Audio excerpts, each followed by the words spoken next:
For me, sadness delivers a message. It's like you have lost your way, you need to realign. So if you have been in this situation, or if you are in this situation, you need to ask yourself, am I living the way I would like to be? Am I following what my heart is telling me to do? If it's not, please don't try to ignore your soul talking to you. Just listen, do your best to change things.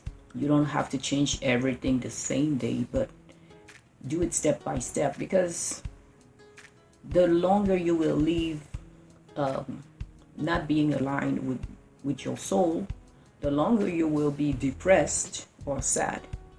So change it. And it's usually a lack of congruency when you're not doing things that are true to yourself. When you are, for example, working in a job that is taking advantage of people or stealing people, but in a legal way, and you don't like it. So ask yourself, am I doing the right job? Am I doing what I'm supposed to do? Am I dating the right person? Am I in the right relationship? Am I happy with my family? Am I happy with my friends? Things like that.